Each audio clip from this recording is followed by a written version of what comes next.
하나님의 말씀은 에레미야 31장 31절부터 34절까지 보도록 하겠습니다. 에레미야 31장 31절부터 34절입니다.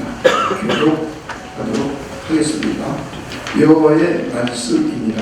보라, 날이 이르리니 내가 이스라엘 집과 유다 집에 새 언약을 맺으리라.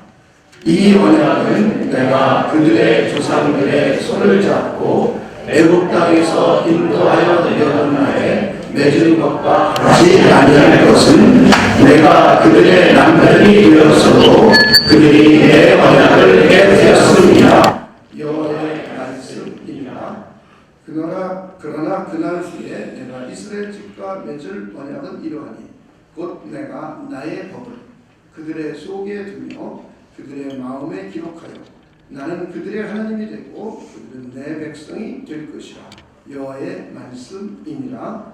그들이 다시는 각기 이웃과 형제를 가르쳐 이르기를 너희 하나님은 너는 여호와를 알라 하지 아니하니 이는 작은 자부터 큰 자까지 다 나를 알기 때문이라. 내가 그들의 악행을 사하고 다시는 그 죄를 기억하지 아니하리라. 여호와의 말씀이니라. 네, 오늘은 우리 구약의 마지막 언약, 새 언약의 약속, 예언, 우리 예언자들을 통해서 미래에 있을 새 언약에 대한 예언, 약속입니다. 이것에 관해서 우리 함께 살펴보려고 합니다. 우리 구약 성경은 대표되는 언약이 6개가 있습니다. 이건 다 은혜 언약입니다. 하나님께서 베풀어 주셔서 우리에게 이루어지는 것, 우리 구원을 위한, 영생을 위한 언약이 6개가 있습니다. 그 첫째가 아담 언약. 다시 한번 여러분이 정리해 본다면 우리의 구원을 위해서 여자의 후손으로 오실 메시아에 대한 약속. 이것을 우리 원시복음, 원복음이라고 합니다. 두 번째는 노아 언약. 하나님이 노아를 통해서 창조 질서를 유지하고 보존하시겠다는 언약. 그리고 또 하나는 이제는 다시 인간의 죄로 인하여 물로 이 세상을 심판하지 않으시겠다는 언약입니다. 이걸 다른 말로 하면 하나님이 죄를 심판하시는데 이제 물로 인한 심판이 아니고 우리 주님이신 예수님께서 오셔서 십자가에서 믿는 자들을 위해서 심판해 주시고 또 나중에 이 세상의 종말에 가서 우리 주님이신 예수님이 다시 오셔서 믿지 않는 자들을 최종 심판하시겠다는 것을 우리 신약 성경을 통해서 우리 생각해 볼 수 있습니다. 다시는 물로 심판하지 않으시겠다는 약속입니다. 그리고 이제 죄가 또 범람한 가운데 하나님께서 아브라함을 선택하셔서 아브라함과 맺으신 아브라함 언약입니다. 그에게는 가나안 땅과 이스라엘 민족을 약속하셨고 그리고 여자의 후손이 구체적으로 아브라함의 후손으로 오실 것에 대한 약속입니다. 그래서 그리스도가 메시아가 아브라함의 후손으로 오셔서 천하 만민들을 구원하시겠다는 언약입니다. 그리고 네 번째 언약이 모세 언약입니다. 이건 율법 언약이라도 율법 언약이라는 별칭을 가지고 있습니다. 이것은 아브라함 언약의 성취이며 확대입니다. 아브라함과 맺은 언약을 우리가 성취시키셔서 이스라엘 민족을 종살이 하고 있는 가운데 그들을 인도해 내시는, 그리고 시내산에서 국가적인 민족과 언약을 맺으신 모세를 중보자로 하여서 하나님과 국가, 민족 사이에 맺으시는 언약입니다.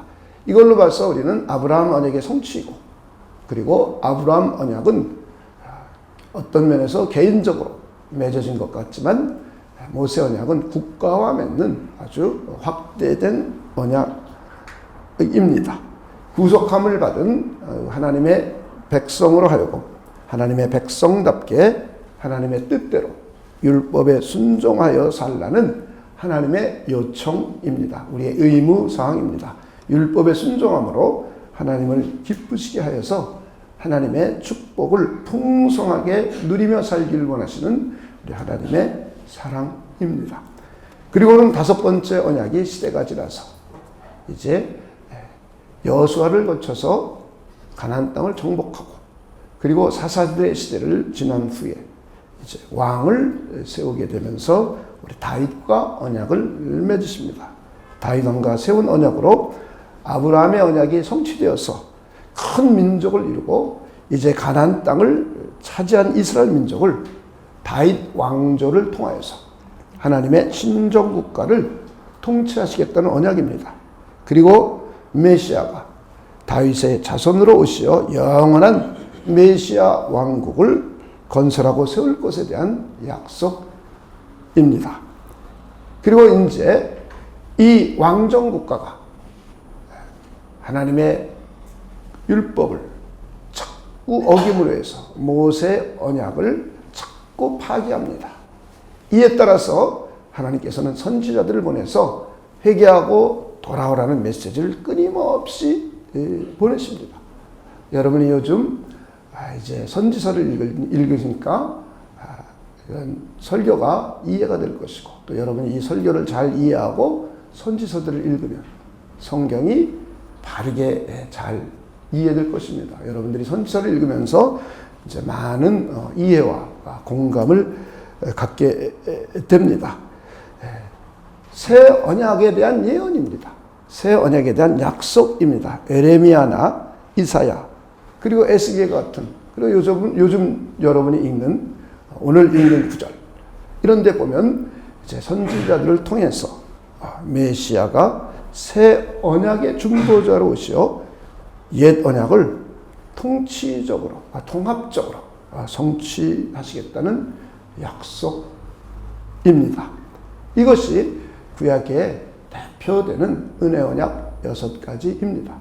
그리고는 이제 우리 주님이 이 땅에 오셔서 십자가에 못 박혀 죽기 바로 직전에 성만찬을 베푸시면서 이 포도주를 가지고 입히는 이 포도주는 세운 언약의 피라고 하면서 이것이 바로 이제 새 언약이다 라고 하시는 내용이 나옵니다. 그래서 신약성경은 전부 새 언약에 대한 자세한 해설이라고 볼 수 있습니다. 오늘은 6번째 언약으로 예언자를 통해 새 언약의 약속, 또 새 언약의 예언에 대해서 우리 살펴보도록 하겠습니다. 우리는 제일 먼저 생각해 볼 것이 왜 새 언약이 필요한가? 우리는 이런 질문을 먼저 한번 해볼 수 있을 것 같아요. 왜 우리에게 새 언약이 필요했을까?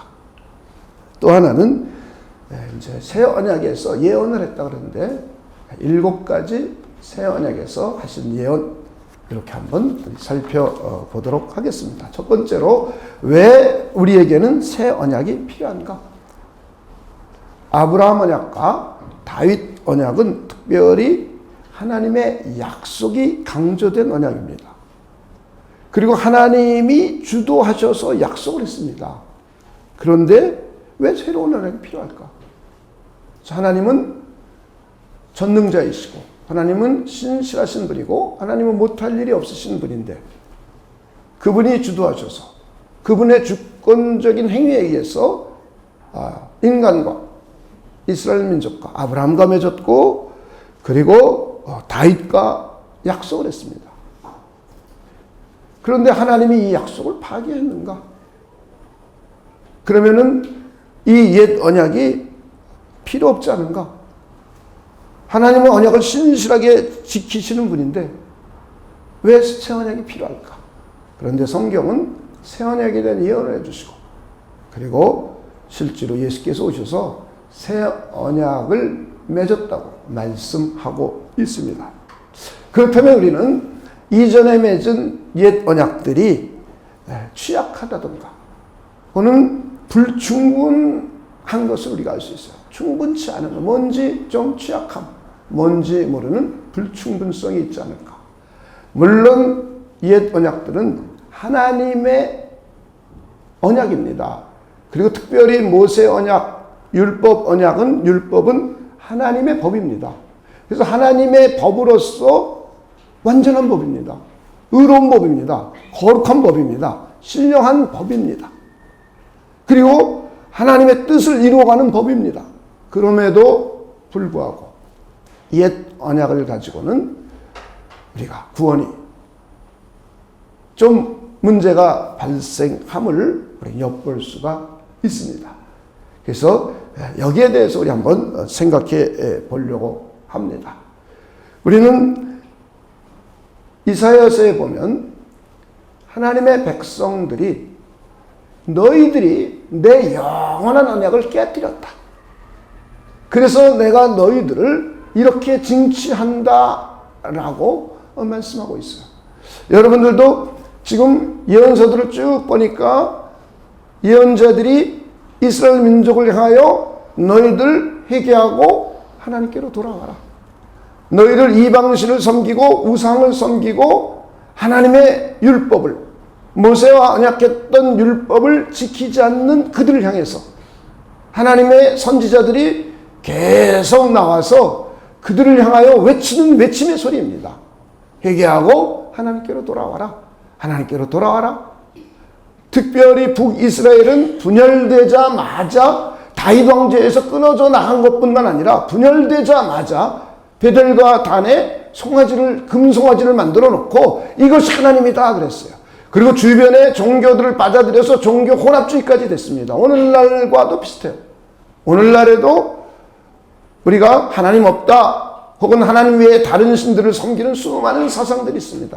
거기다 그리스도인들 가운데서도 종교가 혼합이 되어서 어떤 종교로든지 구원받을 수 있다는 종교 혼합주의 사상에 물들어 있는 것과 같이 북왕국 이스라엘이 그런 모습이었었어요. 그러니까 하나님이 선지자들을 보냅니다. 그래서 회개하고 돌아와라. 회개하고 돌아와라. 그럼에도 불구하고 그들은 회개하고 돌아오지 않아요. 그래서 210년이나 되는 긴 기간 동안 하나님이 오래 참으십니다. 그리고는 아수르라는 나라를 통해서 멸망시키십니다. 이렇게 북왕국이 그렇게 됐어요. 그런데 북왕국이 그런 것을 보고 남왕조도 정신을 차려야 되는데 남왕국 사람들도 정신을 못 차리는 거예요. 똑같이 마음에 하나님 두기를 싫어하고 마음에 하나님 두기를 싫어하면 특징이 제일 크게 나타나는 것이 죄를 짓습니다. 여러분이 죄를 짓고 나쁜 짓 바깥에 나가서 하면은 하나님께 오기 불편하죠. 그래서 이게 특징이에요. 마음에 하나님 두기 싫어한다. 하나님 없다 하면 제일 먼저 일어나는 현상이 죄를 짓습니다.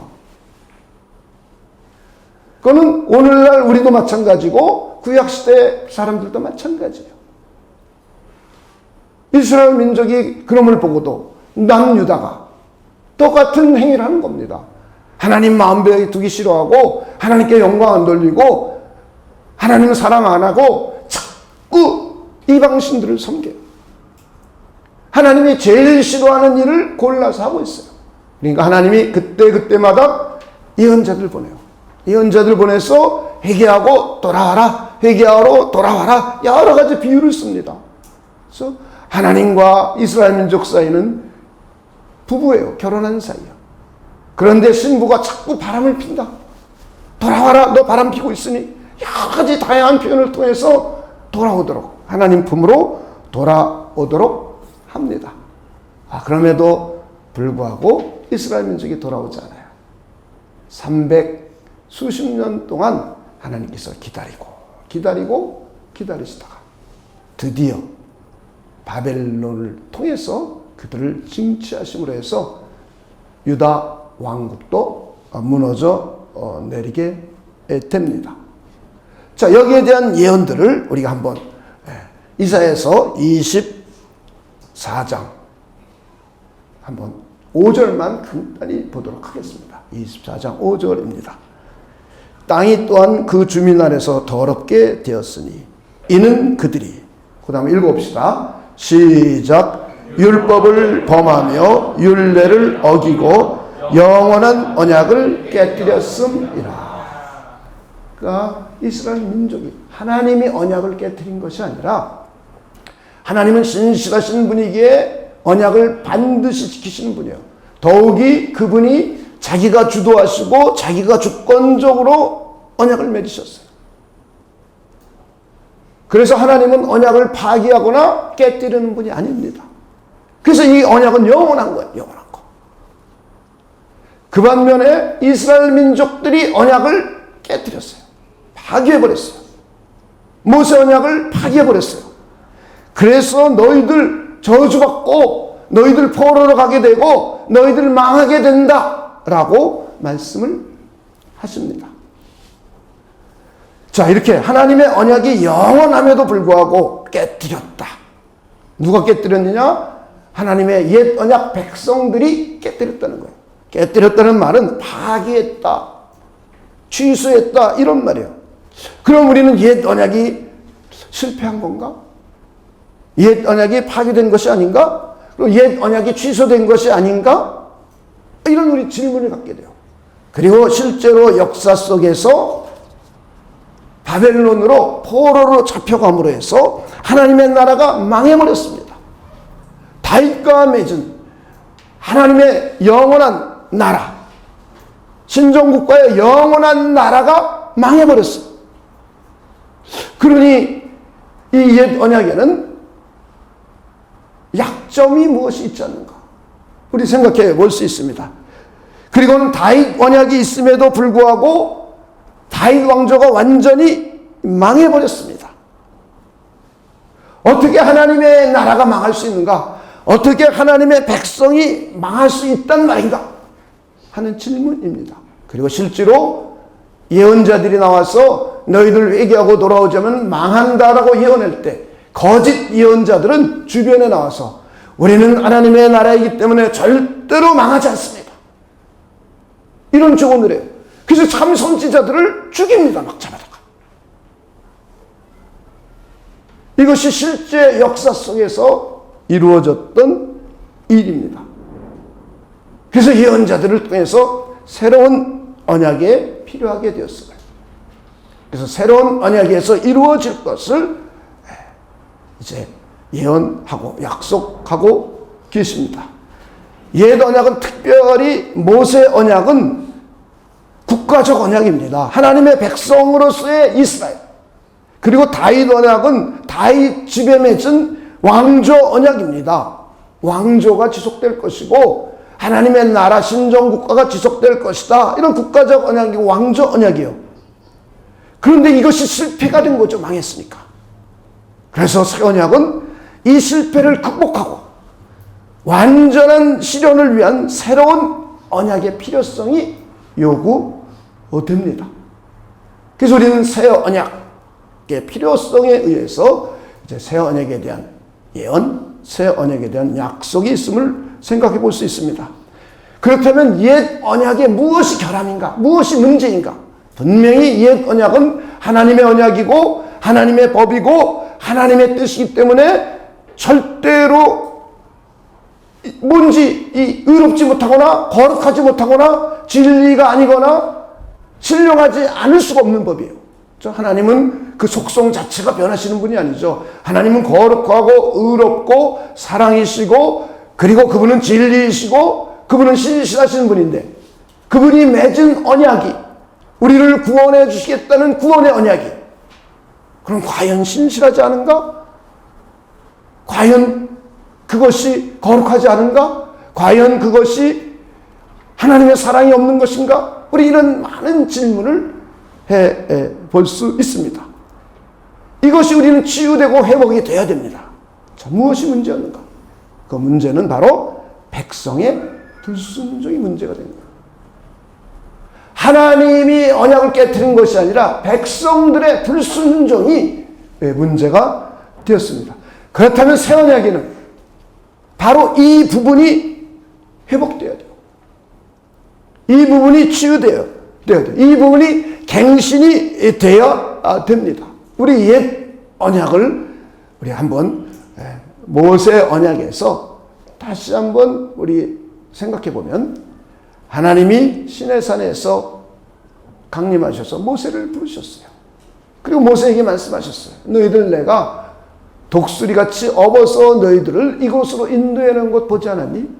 너희들 이제 나는 바로 창조주고 모든 세계가 나에게 속하였은즉 너희들 내 말을 잘 듣고 내 언약을 지키면 너희들은 모든 민족에서 내 소유가 너희가 내게 제사장 나라가 되고 거룩한 백성이 될 것이다.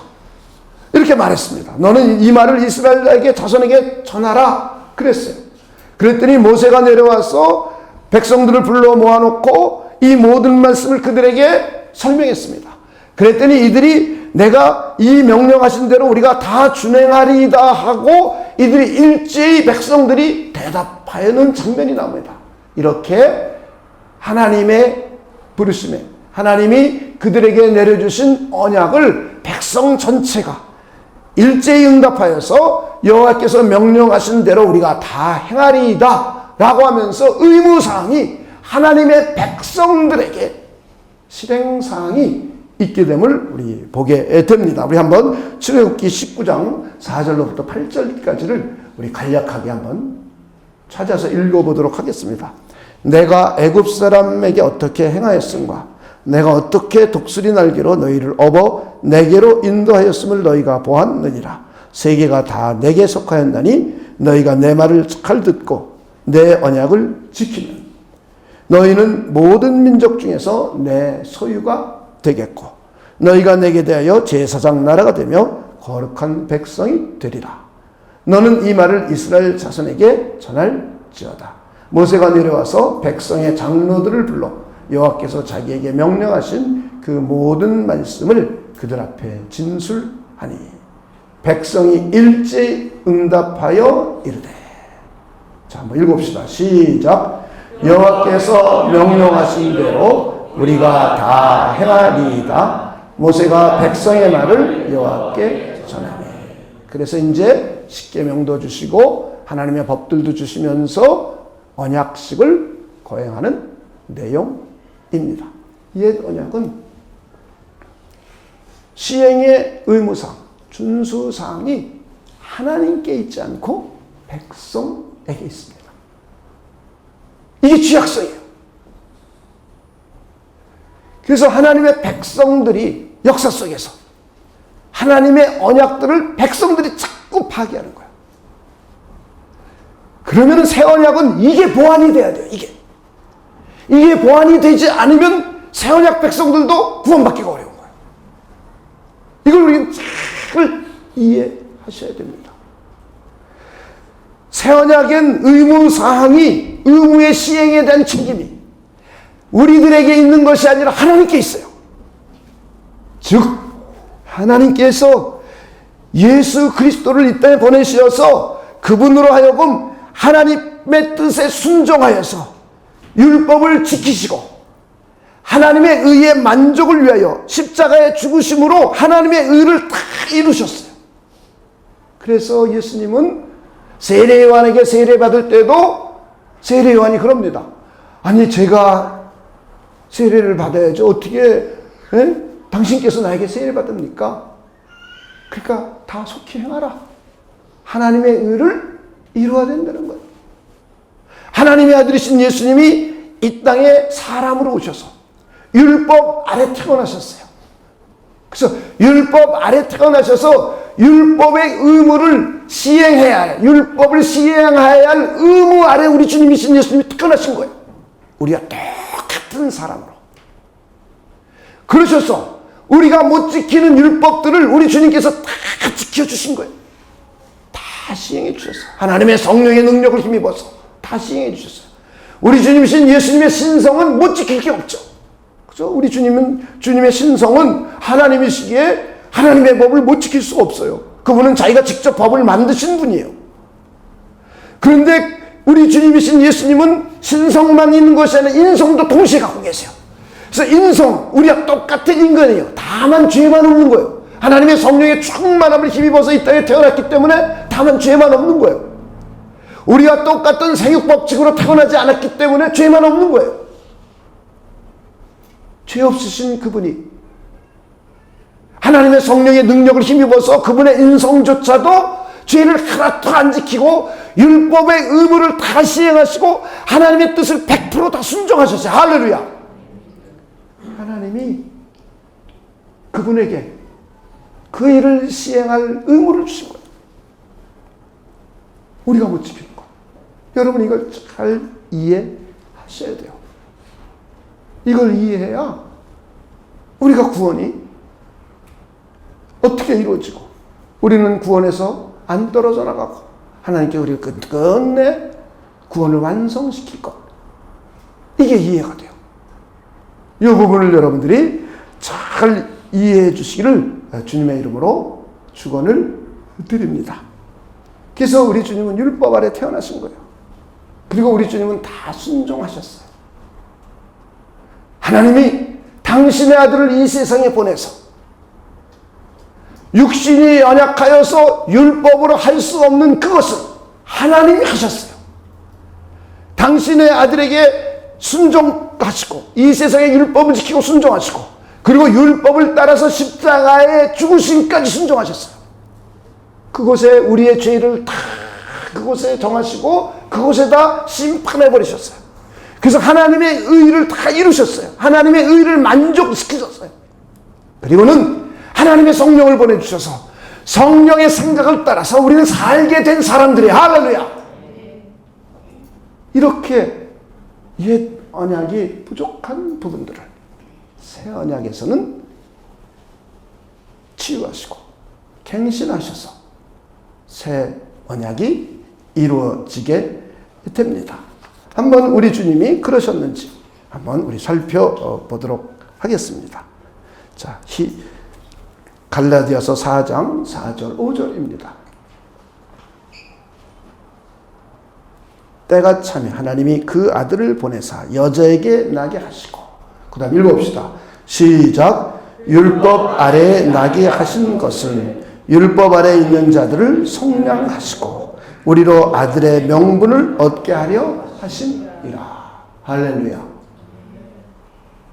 율법 아래에 있는 자들을 속량, 그들을 구속하시고 그들을 위하여 대신 값을 지불하시고 구속해내기 위하여 율법 아래 태어나신 거예요. 자, 히브리서 5장 8절 9절입니다. 그가 아들이시면서도 받으신 고난으로 순종함을 배워서 뭘 배워요? 순종. 온전하게 되셨은 즉 무엇함으로 온전하게 돼요? 순종함으로 자기에게 순종하는 모든 자에게 영원한 그 구원의 근원이 되시고 할렐루야. 우리 주님이 하나님의 뜻에 다 순종하시는 거예요. 로마서 8장 5장 19절입니다. 로마서 5장 19절. 한 사람의 순종하지 아니함으로 많은 사람이 죄인 될 것 같이. 그 다음 읽어봅시다. 시작. 한 사람이 순종하심으로 많은 사람이 의인이 되리라. 자, 로마서 8장 3절 4절입니다. 율법이 육신으로 말미암아 연약하여 할 수 없는 그것을. 그 다음 읽어봅시다. 시작. 하나님은 하시나니. 율법이 할 수 없는 게 있다는 거예요. 그런데 율법이 잘못되어서 할 수 없는 것이 아니라 육신으로 말미암아 연약하여서 하나님의 백성들 인간이 할 수 없는 거예요. 그렇죠? 우리는 육신을 가지고 있고 우리 안에 타락한 이기적인 본성을 가지고 있어서 내 스스로 율법을 지켜 의로워질 수도 없고 혹시 율법을 통하여 믿음을 통하여 의로워졌다 할지라도 그리스도 예수를 믿어 하나님 앞에 의인이 저와 여러분이 됐다 할지라도 우리 스스로 율법을 지키려고 노력해서 거룩해져 보려고 노력했는데 잘 안 돼요. 그 이유가 무엇인가? 우리 안에는 육신이 있어요. 타락한 이기적인 본성이 있어요. 그래서 이걸 가지고는 내가 거룩에 이를 수가 없어요. 이게 우리 율법이 갖고 있는 한계예요. 율법이 의롭고 거룩하고 신령하고 진리의 법이고 하나님의 완전한 법이지만 이런 연약함, 이런 약점을 가지고 있습니다. 그래서 하나님이 하신 거예요. 하나님이 그의 아들을 보내시고 그의 아들에게 죄를 정하시고 그리고 그 아들을 심판에 버리셨어요. 그리고는 육신을 따르지 않고 그 영, 성령을 따라 행하는 우리에게 율법의 요구가 이루어지게 하셨어요. 할렐루야. 자, 그래서 한번 로마서 8장 3절 4절을 다시 한번 읽어보면 율법이 육신으로 말미암아 연약하여 할 수 없는 그것을 하나님은 하시나니 곧 죄로 말미암아 자기 아들을 죄 있는 육신의 모양으로 보내어 육신의 죄를 정하사 육신을 따르지 않고 그 영을 성령으로 읽으세요. 우리 영 그러면 인간의 영인지 성령인지 구별이 안 되지만 여기서 성령이에요. 영어로는 대문자로 써있기 때문에 확실하게 구별이 됩니다. 그 영을 따라 그 다음부터 읽어봅시다. 시작. 그 영을 따라 행하는 우리에게 율법의 요구가 이루어지게 하려 하심이니라. 율법의 요구는 내가 막 율법을 지키려고 노력한다고 된다는 게 아니죠. 율법주의라고 해요, 그거를. 많은 사람들이 율법주의 사상을 그대로 갖고 있어요. 하나님의 성령을 따라 행해야 돼요. 할렐루야. 하나님의 성령이 우리 안에 들어오셔서 이 성령을 통해서 내 마음속에 율법을 신비에 기록해 놓으시고 이 율법의 요구를 이루어갈 수 있도록 하나님이 하시는 거예요. 할렐루야. 자, 우리가 이 문제를 여러분들이 잘 이해해 주시기를 바랍니다.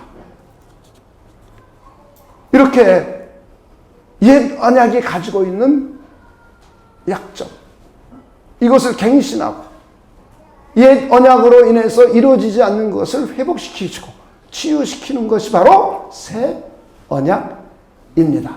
새 언약이 필요합니까? 필요 없습니까? 그래서 필요한 거예요. 이걸 잘 이해하셔야 돼요. 새 언약은 모세의 언약과 다윗 언약이 새로워지는 거예요. 율법이 성령에 의해서 신비에 새겨지는 거예요. 그래서 모세 언약의 갱신이 이루어지는 거예요. 또 하나는 다윗 언약의 갱신이 이루어지는 거예요. 다윗 언약이 새로워지는 거예요. 다윗의 씨로 말미암아 메시아가 오셔서 메시아 왕국이 이루어질 것이라는 거예요.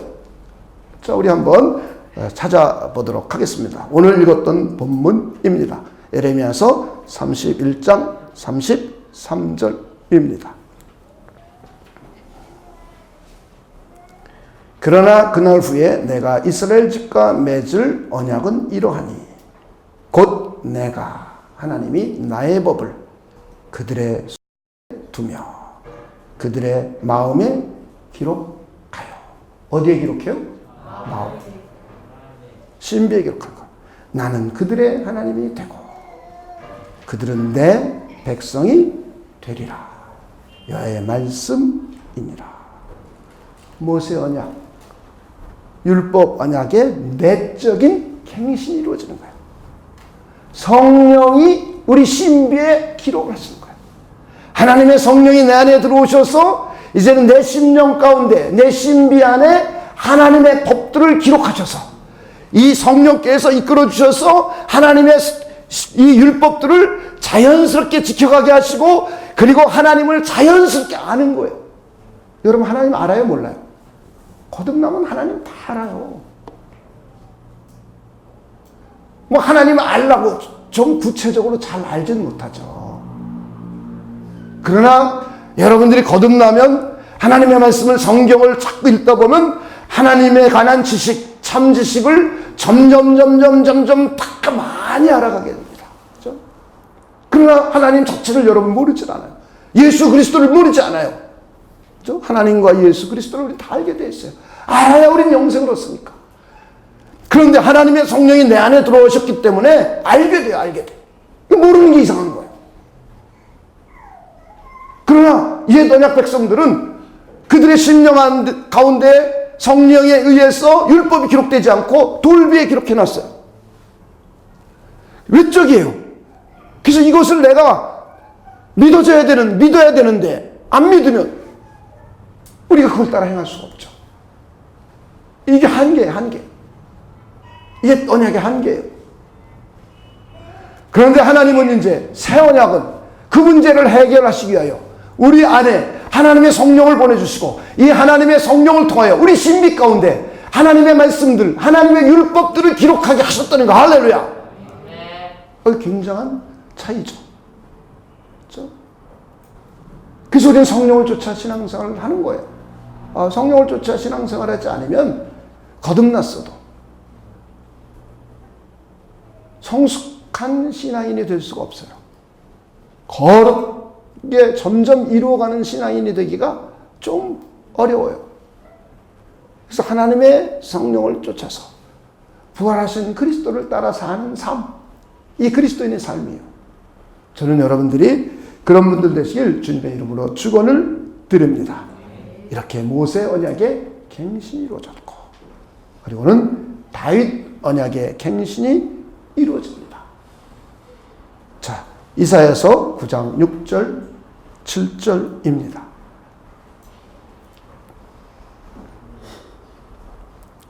이사야서 9장 6절 7절. 이는 한 아기가 우리에게 낳고 한 아들을 우리에게 주신 바 되었는데 그의 어깨에는 정사를 메었고 그의 이름은 기묘자라 모사라 전능하신 하나님이라 영존하시는 아버지라 평강의 왕이라 할 것임이라. 그 정서와 평강의 더함이 무궁하며 또 다윗의 왕자와 그의 나라에 군림하여 그 나라를 굳게 세우고 지금 이후로 영원히 정의와 공의로 그것을 보존하실 것이라. 만군의 여호와의 열심히 이를 이루시리라. 이제 이것을 구체적으로 이제 이사야서 11장 5절 1절부터 5절까지 보면 바로 이새의 줄기에서, 이새는 다윗 왕의 아버지예요. 이새의 줄기에서 한 싹이 나며 그 뿌리에서 한 가지가 나서 결실할 것이요. 그의 위에 여호와의 영, 그 지혜와 총명의 영이요, 모략과 재능의 영이요, 지식과 여호와를 경외하는 영이 강림하시리니 그가 여호와를 경외함으로 즐거움을 삼을 것이며 그의 눈에 보이는 대로 심판하지 아니하며 그의 귀에 들리는 대로 판단하지 아니하며 공의로 가난한 자를 심판하며 정직으로 세상의 겸손한 자를 판단할 것이며 그의 입의 막대기로 세상을 치며 그의 입술의 기운으로 악인을 죽일 것이며 공의로 그의 허리띠를 삼으며 성실로 그의 몸에 피를 삼으리라. 자, 이새의 한 가지 다윗 왕을 통해서 영존하시는 주님 메시아가 한 아이가 탄생할 것을 예언해 주는 겁니다. 그러면서 다윗 언약이 인간의 다윗 왕, 이 왕조가 이제 왕조로만 끝나는 것이 아니라 그 왕조를 통해서 후세에 메시아가 와서 공평과 정의롭고 하나님의 의를 이루어가는 예언입니다. 그래서 이 새 언약의 예언 가운데는 두 가지가 갱신되는 거예요. 율법 언약, 모세 언약이 갱신되고 또 하나는 다윗 언약이 갱신이 됩니다. 그래서 그리스도를 통한 영원한 통치가 이루어질 것, 메시아적 약속으로 다윗 언약이 갱신이 됩니다. 그래서 새 언약이 이제 나타나게 됩니다. 새 언약의 중보자이신 예수 그리스도. 자, 이제 왜 우리에게 새 언약이 필요하게 되었는가? 옛 언약에는 뭔지 모르는 불충분한 것이 있다. 그것은 하나님의 언약 자체가 불충분한 것이 아니라 하나님이 불충분한 분이 아니라 하나님의 율법이 불충분한 것이 아니라 인간이 육신을 가지고 있기 때문에 그 언약을 신실하게 지킬 수 없는 한계가 있다. 그래서 하나님께서는 새 언약을 주시는 거예요. 새 언약은 옛 언약과 완전히 다른 것이 아니라 새 언약과 옛 언약은 같은 언약입니다. 같은 흐름을 갖고 있습니다. 그런 가운데 패러다임의 전환이 오죠. 과거에는 약점이 언약 백성들이 그 언약을 시행함으로 의무사항으로 되어 있었던 것이. 그래서 인간이 할 수 없었는데 하나님의 언약 백성들이 파괴할 수밖에 없었는데 이제 하나님께서는 그 언약을 갱신하셔서 하나님이 주도하시고 그리고 하나님의 언약 백성들에게 성령을 통하여 신비 하나님의 율법들을 기록해 놓으심으로 해서 하나님의 성령을 통해서 하나님의 언약을 이루어갈 수 있도록 지켜갈 수 있도록 갱신하셨어요. 이것이 그래서 새 언약이 우리에게 필요했던 것이에요. 또 하나는 다윗의 왕위가 인간의 왕조는 끊어지나 그의 후손을 통해서 메시아가 오시고 메시아 왕국이 도래되어서 그리스도가 오셔서 온전한 영원한 하나님의 나라를 세워 가실 것에 대한 약속입니다. 그래서 새 언약에는 어떤 예언들이 있는가? 어떤 약속들이 있는가? 우리 간단하게 7가지를 성경 다 안 찾아보고 시간이 너무 걸릴 테니까 빠른 시간 안에 끝을 맺어보도록 하겠습니다. 새 언약의 예언들은 여러분들이 성경을 읽어보면서 무엇을 볼 수 있냐면 약속의 땅으로 귀환하게 될 것이다. 이게 첫째예요. 약속의 땅으로 귀환. 이들이 포로로 잡혀갔어요. 근데 포로로 잡혀가서 거기서 완전히 멸망하는 게 아니에요. 하나님께서 이들을 귀환시키겠다는 거예요.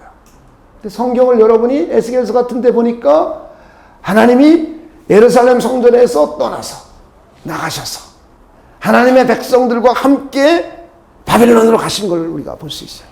그래서 하나님의 백성들이 가는 곳으로 함께 하나님이 동행하시는 겁니다. 하나님의 언약 백성들이 언약을 파괴했음에도 불구하고 하나님은 그것이 깨트리는 게 아니에요. 무효화시키는 게 아니에요. 그걸 우리가 잘 이해했어야 돼요. 그래서 하나님이 함께 가십니다. 그래서 거기서 때가 차도록 하나님이 함께 하시면서 그들과 함께 계세요. 물론 그 가운데 예루살렘은 완전히 멸망합니다. 북왕국은 이미 그 전에 완전히 멸망했어요. 그래서 사마리아를 수도로 한 그곳은 유일한 신앙, 하나님과 언약을 맺은 이 신앙이 완전히 없어졌습니다. 예루살렘도 마찬가지예요. 그래서 피가 다 섞여가지고는 12지파 이름도 몰라요. 그런 상황이에요. 그런데 포로로 잡혀갔던 그들은 하나님이 함께하면서 이들을 지켜주고 보호해줬어요. 그리고 이들은 신앙을 지켰어요. 할렐루야.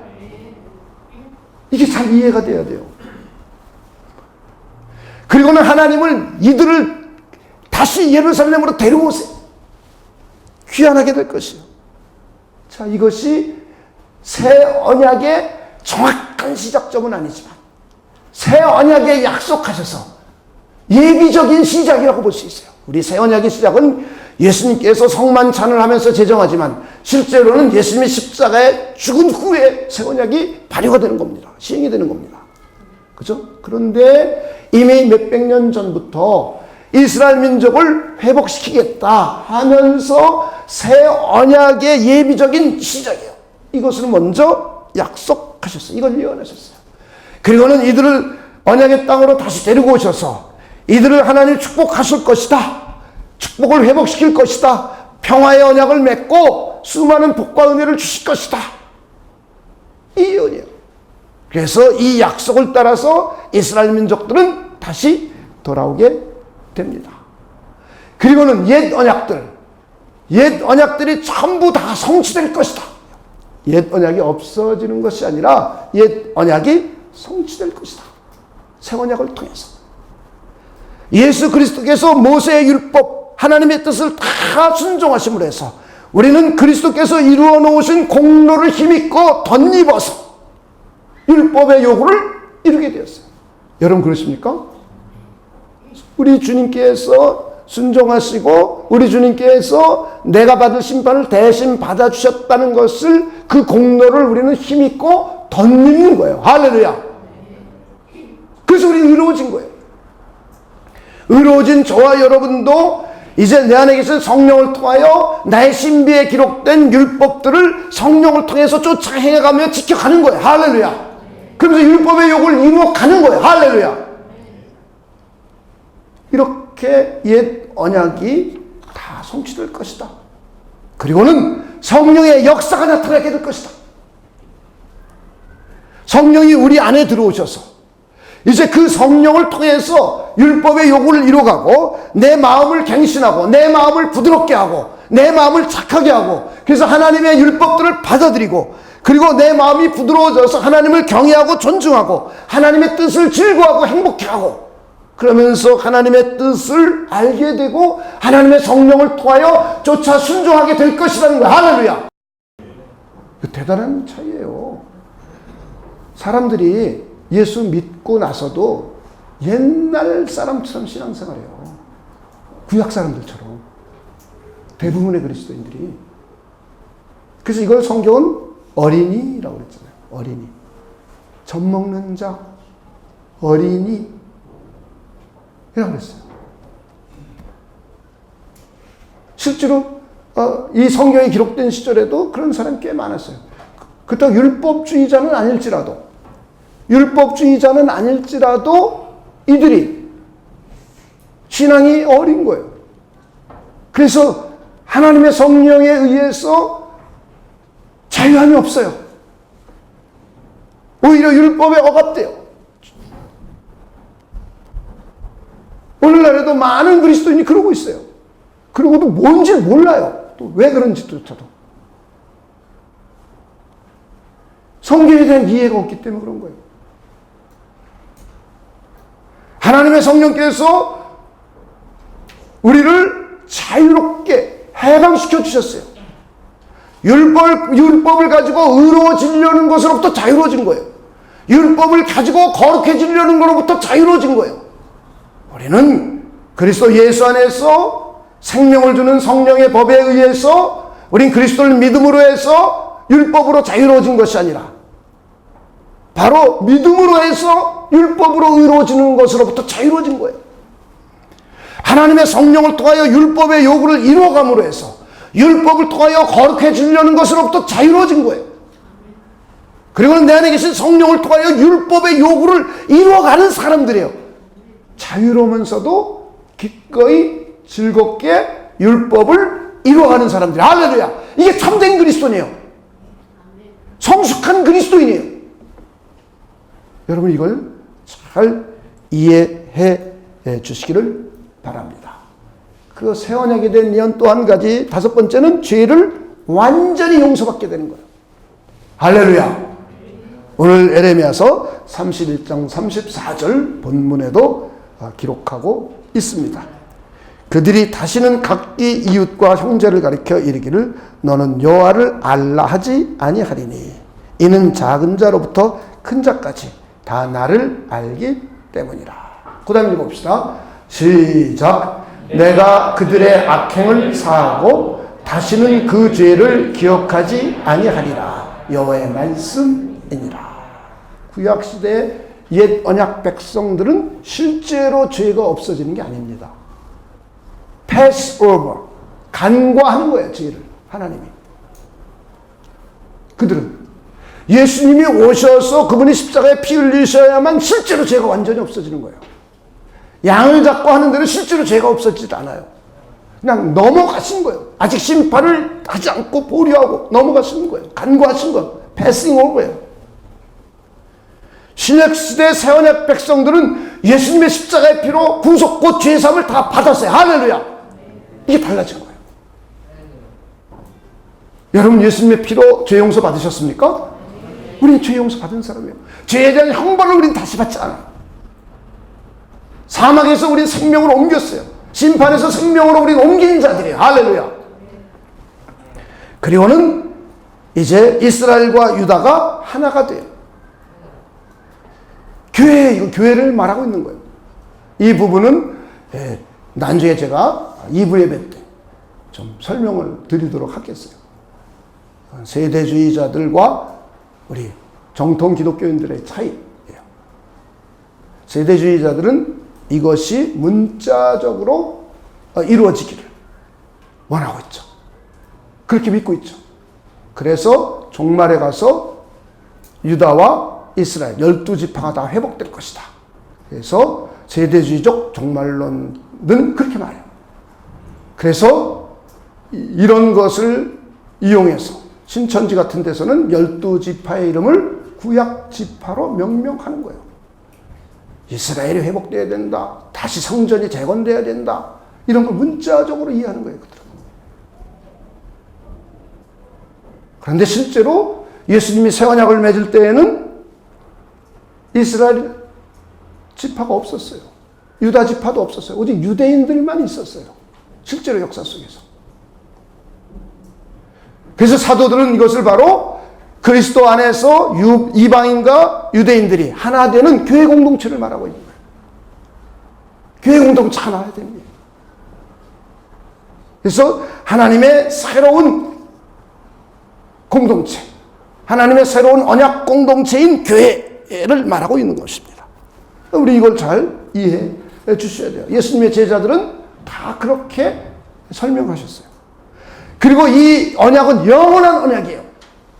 다른 언약이 없어요. 다시 새로운 언약이 필요 없어요. 이것은 마치 아담이 첫 번째 아담이고 우리 주님이신 예수님이 두 번째 아담이요 마지막 아담인 것 같아요. 우리는 세 번째 아담을 필요로 하고 있질 않아요.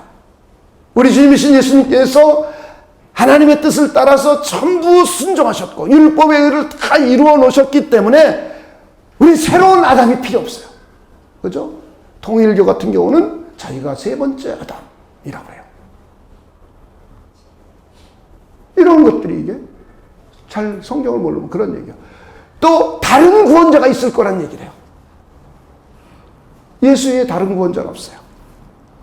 이렇게 이제 새로운 언약은 다시는 갱신되거나 그런 언약이 아니에요. 옛 언약에 우리 인간들의 시행 능력의 한계 때문에 그 하나님께서 그 부분을 갱신시켜 주시고 그 부분을 회복시켜 주시고 그 부분을 치유해 주신 것이 새 언약이에요. 할렐루야. 옛 언약 아래 있었던 사람들도 구원받았지만 새 언약 아래 있는 우리들도 구원받는 거예요. 그리고 새 언약 아래 있는 우리들은 어떻게 살아야 될지 우리는 이해해야 되는 거예요. 이렇게 이제 새 언약에 대한 예언들은 다시 가나안 땅, 예루살렘, 약속의 땅이 회복될 것이다. 그리고 약속의 땅에서 하나님의 축복과 은혜를 누리게 될 것이다. 그리고는 옛 언약들이 전부 다 성취될 것이다. 그리고 성령의 역사가 나타날 것이다. 죄를 완전히 용서받게 될 것이다. 그리고 하나의 공동체로 통합이 될 것이다. 그리고 이 언약은 영원할 것이다. 모든 언약은 영원한 언약이에요. 그죠? 그래서 영원하기 때문에 옛 언약이 안에 있었던 사람들도 다 구원받는 거예요. 물론 그것을 파기한 사람들은 못 받아요.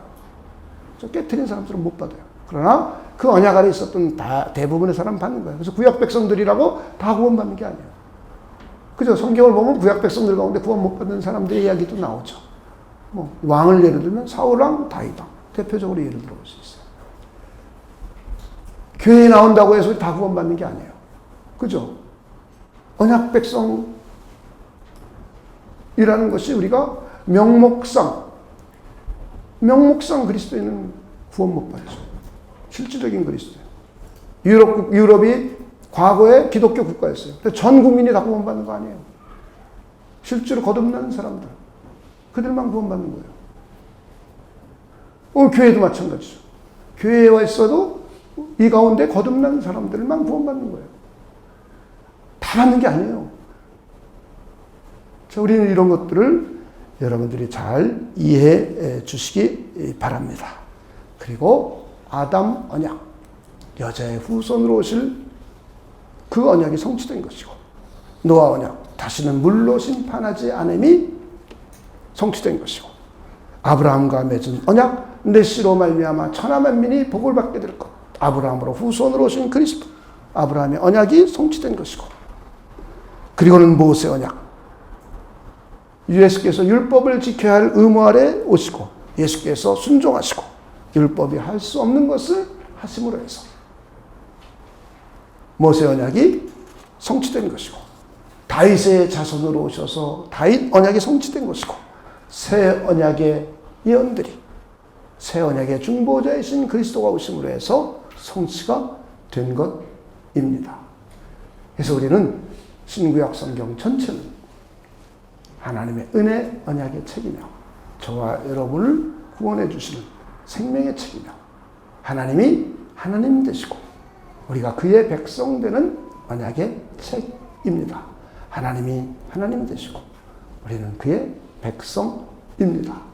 하나님은 하나님 역할 해주시고 하나님 노릇 해주시는 거예요. 백성들을 위해서 지켜주고 보호해주고 인도해주고 이끌어주고 먹여주고 입혀주고 할렐루야.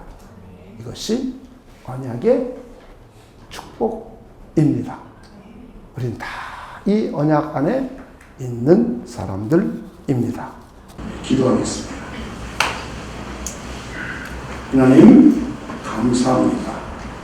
우리를 새 언약 백성 삼아주셨고 이제 옛 언약과 새 언약에 대한 이해를 가질 수 있도록 하나님께서 이끌어주심을 하나님 아버지 진심으로 감사를 드립니다. 언약 백성답게 하나님을 기쁘시게 하고 하나님의 뜻을 따라 살아가고 하나님의 말씀을 좋아하고 하나님의 말씀을 순수하게 따를 수 있는 우리 모두가 되도록 하나님께서 우리를 축복하여 주시옵소서.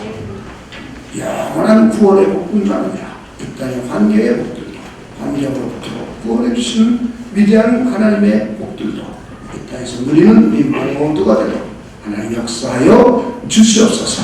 그래서 하나님께 영광 돌려드리고 하나님의 은혜를 찬미하며 하나님의 덕을 선전하는 우리 모두가 되도록 하나님께서 우리를 축복하여 주시옵소서. 감사를 드리며 예수님의 이름으로 기도하옵나이다. 아멘.